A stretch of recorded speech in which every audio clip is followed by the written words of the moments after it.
अस्सलाम वालेकुम स्टूडेंट्स, आज हमने पढ़ना है हाइड्रोजन स्पेक्ट्रम।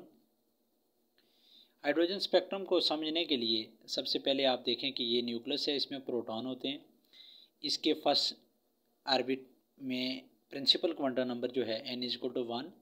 सेकंड के लिए प्रिंसिपल क्वांटम नंबर अभी हम आगे पढ़ेंगे, प्रिंसिपल क्वांटम नंबर 2। थर्ड के लिए प्रिंसिपल क्वांटम नंबर की वैल्यू 3 और जो 4 के लिए प्रिंसिपल क्वांटम नंबर की वैल्यू 4 है। फॉर एग्जांपल, अगर आप हाइड्रोजन का स्पेक्ट्रम लेना चाहें तो आप इसके इलेक्ट्रॉन को एक्साइट करें तो ये इलेक्ट्रॉन जंप करके हायर से हायर ऑर्बिट में चला जाएगा। अपॉन डी एक्साइटेशन ये ख़ास वेवलेंथ की रेडिएशन जो है वो इमिट करेगा। इस वेवलेंथ को हम चेक भी कर सकते हैं थ्रू फार्मूला, और फिर इसको स्पेक्ट्रोफोटोमीटर से पास करके हम डिफरेंट लाइंस हासिल करते हैं जिनको हम स्पेक्ट्रल लाइंस कहते हैं। वो जो स्पेक्ट्रल लाइंस हमें हासिल होती हैं डिफरेंट तरह की, वो डिफरेंट रीजन्स के अंदर उनकी वेवलेंथ या उनकी एनर्जी एग्जिस्ट करती है, लाई करती है। उन रीजन्स को हम पढ़ेंगे, उन स्पेक्ट्रल लाइंस को भी हम पढ़ेंगे। फॉर एग्जांपल, हम स्टार्ट करते हैं हाइड्रोजन स्पेक्ट्रम से। ये लाइन फर्स्ट ऑर्बिट को शो कर रही है। किसको शो कर रही है? n=1 फर्स्ट ऑर्बिट को। ये लाइन n=2 को, ये तीसरे ऑर्बिट को n=3, ये चौथे ऑर्बिट को n=4, ये पाँचवें को n=5, ये छठे को n=6 और ये सातवें को n=7। अब ये एक बात और याद रखें कि ये जो पहले या दूसरे में डिफरेंस बहुत ज़्यादा है, जो ऊपर जाएंगे ये डिफरेंस जो है वो कम होता जाता है। ये मैंने थोड़ा सा डिस्टेंस ज़्यादा कर दिया, लेकिन आप जो ऊपर मूव करें तो लाइनों के दरमियान डिस्टेंस को कम कर दीजिए। फॉर एग्जांपल, सबसे बिलो जो ऑर्बिट होता है इसकी एनर्जी होती है, जो फर्स्ट ऑर्बिट है उसकी -13.6 इलेक्ट्रॉन वोल्ट। एक इलेक्ट्रॉन वोल्ट की वैल्यू भी मैंने ये नीचे लिखी हुई है। 1 इलेक्ट्रॉन वोल्ट = 1.67 × 10⁻19 जॉल। इसको बाद में हम जॉल में भी कन्वर्ट कर सकते हैं। अगर आपका इलेक्ट्रॉन एक्साइट होकर n=7 में चला जाता है और वहाँ से अपॉन डी एक्साइटेशन वो फर्स्ट ऑर्बिट में आता है, तो जो रेडिएशन वो इमिट करेगा उसकी जो एनर्जी होगी वो आपकी यूवी रीजन के अंदर, यानी यूवी रीजन की जो एनर्जी है वही उस जो स्पेक्ट्रल लाइन खारिज होगी उसकी भी वही एनर्जी होगी। अगर इलेक्ट्रॉन सिक्स्थ ऑर्बिट से फर्स्ट ऑर्बिट में मूव करता है तब भी इसकी जो रेडिएशन इमिट होगी, उसकी जो एनर्जी होगी या उसकी जो वेवलेंथ होगी वो किस में? यूवी रीजन के अंदर होगी। इसी तरह किसी भी ऑर्बिट से अगर इलेक्ट्रॉन फर्स्ट ऑर्बिट में आता है तो वो जो सीरीज़ होगी वो कौन सी सीरीज़ होगी? वो लेमन सीरीज़ कहलाएगी। और उस रीजन, किस रीजन के अंदर वो इमिट करेगा? वो इमिट करेगा यूवी रीजन के अंदर। इट मीन कि अगर किसी भी स्पेक्ट्रल लाइन जो बनती है, अगर n1 से इलेक्ट्रॉन 1 के अंदर उसका पहला ऑर्बिट 1 हो और जो n2 की वैल्यू है वो 2 भी हो सकती है, 3 भी हो सकती है, 4 भी हो सकती है, 6 भी हो सकती है। कहीं से भी इलेक्ट्रॉन अगर वापस आए तो वो फर्स्ट ऑर्बिट के अंदर मूव करे या फर्स्ट ऑर्बिट में आए तो जो भी रेडिएशन इमिट करेगा उन रेडिएशन की जो एनर्जी होगी वो यूवी रीजन के अंदर होगी। और वो जो सीरीज़ ऑफ लाइंस बनेगी उनको हम कौन सी सीरीज़ कहेंगे? लेमन सीरीज़ कहेंगे। सिमिलरली, जब इलेक्ट्रॉन किसी भी ऑर्बिट से सेकंड ऑर्बिट में मूव करता है, किसी भी चौथे, सातवें से दूसरे में, छठे से दूसरे में, पाँचवें से दूसरे में, चौथे से दूसरे में, तीसरे से दूसरे में, तो जो रेडिएशन इमिट करती हैं उनकी जो एनर्जी होती है वो विजिबल रीजन के अंदर एग्जिस्ट करती है। ऐसी सीरीज़ को हम बामर सीरीज़ कहते हैं। यानी जो बामर सीरीज़ हैं, बामर series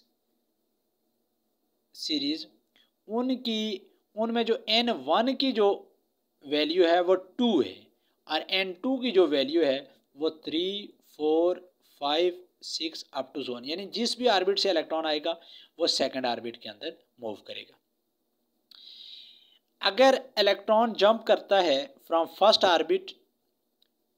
from any orbit into first orbit, its release radiation whose energy lies in UV region. उसकी एनर्जी किस में होगी? यूवी। सिमिलरली, अगर सेकंड में किसी भी ऑर्बिट से सेकंड में आता है तो वो आपका बामर सीरीज़ कहलाएगा, वो विजिबल रीजन में होगी। किसी से भी अगर तीसरे ऑर्बिट में आता है तो वो आपकी कौन सी सीरीज़ कहलाएंगी? वो आपकी पास्चन सीरीज़ कहेंगी। सिमिलरली अगर किसी से भी आपका चौथे में आता है तो वो आपकी ब्रैकेट, और किसी से भी अगर पाँचवें में आता है तो वो आपकी फंड सीरीज़ कहलाएंगी। तो वो हमने ये दो सीरीज़ जो लेमन और बामन सीरीज़ जो है वो हमने डिटेल पढ़नी है और पढ़ ली है। लेमन सीरीज़ जो है वो यूवी रीजन के अंदर, बामर सीरीज़ जो है वो विजिबल के अंदर, और जो पास्चन, ब्रैकेट और फंड सीरीज़ हैं वो एग्जिस्ट करती हैं किस रीजन के अंदर, IR रीजन यानी इंफ्रारेड रीजन के अंदर। यहाँ से आपके लिए दो शॉर्ट क्वेश्चन आ सकते हैं कि when electron comes from N2 to N1, अगर कहीं से भी इलेक्ट्रॉन कहीं से भी 1 में आता है यानी लेमन सीरीज़ में, तो उस वक़्त उसकी वेवलेंथ कैलकुलेट करें तो आपने फार्मूला लिखना है E2 - E1 is equal to hc by lambda. E2 energy of second orbit, ये वाली मैंने लिखी हुई है, -3.4 इलेक्ट्रॉन वोल्ट, माइनस इंटू 1 की -13.6 है electron volt, is equal to h की वैल्यू 6.62 इंटू 10⁻34, c की value 3 into 10⁸ divided by lambda. आपका जो इलेक्ट्रॉन वोल्ट है, जब इसका आंसर आप निकालेंगे, पूरा आंसर जो भी आएगा 10 आएगा जो भी आया, तो उसको आपने इलेक्ट्रॉन वोल्ट में कन्वर्ट कर लेना है, उसको मल्टीप्लाई कर लेना है इसके साथ, तो इलेक्ट्रॉन वोल्ट के अंदर ये आ जाएगी वैल्यू, ये मल्टीप्लाई करेंगे 10 आ जाएगा ये वाला, उसके साथ आप इलेक्ट्रॉन वोल्ट को कर लेंगे तो ये सारी जौल में आ जाएगी वैल्यू। आगे आप इन दोनों को मुख्तसर करके ये 26 आ गया, इनको इसको और इसको मल्टीप्लाई करके ये राउंड अबाउट 20 आ जाता है, तो लेमडा जो है वो आपकी निकल आती है 121 इंटू 10 नैनोमीटर। तो ये आपकी लेमन सीरीज़ में जो फर्स्ट लाइन आपकी बनती है उसकी जो वेवलेंथ है वो इतनी होती है। उसके बाद आपसे दूसरा क्वेश्चन ये पूछ सकता है कि नंबर ऑफ़ स्पेक्ट्रल लाइंस कितनी होंगी जब इलेक्ट्रॉन जो है वो 6 से जो है वो नीचे मूव करता है। तो आपके पास फार्मूला चाहिए n into n-1 divide by 2। 6 orbit से अगर मूव करता है तो यहाँ पे 6 लिखेंगे, -1 divide by 2 is equal to 30/2, answer आ जाएगा 15। इट मीन जब इलेक्ट्रॉन जो है वो 6 ऑर्बिट से नीचे आता है तो वो 15 स्पेक्ट्रल लाइन जो है वो क्या करता है, इमिट करता है। नेक्स्ट टॉपिक में हम आ जाते हैं, हमारे पास है defects of bore atomic model. Bore atomic model deal करता है 1 इलेक्ट्रॉन सिस्टम। इस जितना भी हमने बोर का मॉडल पढ़ा, हमने बारहा यही पढ़ा कि calculation of radius of hydrogen atom, derivation of energy of hydrogen atom. तो सबसे पहले ये है कि ये 1 इलेक्ट्रॉन सिस्टम को क्या करता है, डील करता है। दिस लॉ या this model does not hold good for poly electron system, जिनमें ज़्यादा इलेक्ट्रॉन्स हैं उनका स्पेक्ट्रम या उनके बारे में मालूमात बोर का मॉडल नहीं देता। जैसे ये hydrogen, lithium 2 positive, helium positive, beryllium 3 positive, ये सारी स्पीशीज़ वो हैं जो 1 इलेक्ट्रॉन सिस्टम है। इनके ऊपर बोर का मॉडल जो है वो गुड होल्ड करता है, पॉली इलेक्ट्रॉन सिस्टम के ऊपर होल्ड नहीं करता। ये इसका पहला डिफेक्ट है। डिफेक्ट नंबर 2, बोहर मॉडल के मुताबिक किसी भी एटम का जो स्पेक्ट्रम बनता है उसकी जो लाइंस बनती हैं, ये जो स्पेक्ट्रल लाइंस हैं, इन स्पेक्ट्रल लाइन को अगर हम हाई रिजॉल्विंग पावर स्पेक्ट्रोफोटोमीटर से पास करें तो जो इंडिविजुअल लाइन है वो फर्दर स्प्लिट हो जाती है into very fine lines, fine line जिसको हम फाइन स्ट्रक्चर भी कहते हैं। सिंगल लाइन मैनी लाइंस के अंदर स्प्लिट होती है। इस सिंगल लाइन का मैनी स्प्लिट स्मॉल लाइंस के अंदर स्प्लिट होना बाल्मर ने एक्सप्लेन नहीं किया, यानी फाइन स्ट्रक्चर के बारे में बाल्मर का मॉडल नहीं बताता। सिमिलरली अगर मिसाल के तौर पर हाइड्रोजन का जो स्पेक्ट्रम बना था तो हाइड्रोजन की एक लाइन को बोर ने नाम दिए हैं, यानी H अल्फ़ा हो गया, H गेमा हो गया, ऐसी लाइन। तो जब हाई रिजॉल्विंग पावर में वही H अल्फ़ा लाइन जो है वो 5 स्मॉल फाइन लाइंस में डिवाइड हो जाती है। इन फाइन स्ट्रक्चर को Bohr atomic model unable to explain. उसके बाद है defect number 3, Bohr propose a circular atomic model. Modern research shows that rather than circular it is elliptical. ये इस टाइप का हो सकता है रादर देन सर्कुलर वन।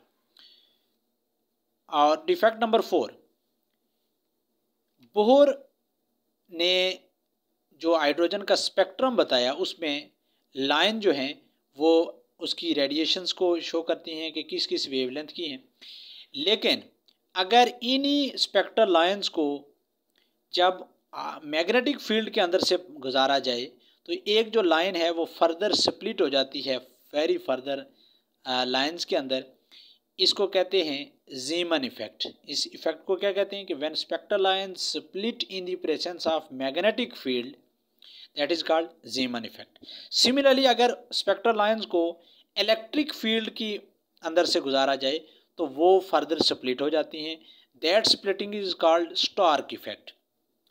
तो बोहर ने जीमन इफेक्ट के बारे में भी और स्टार्क इफेक्ट के बारे में भी नो एक्सप्लेनेशन दी, इसलिए बोर के मॉडल के अंदर आपको ये वाले 4 डिफेक्ट नज़र आते हैं।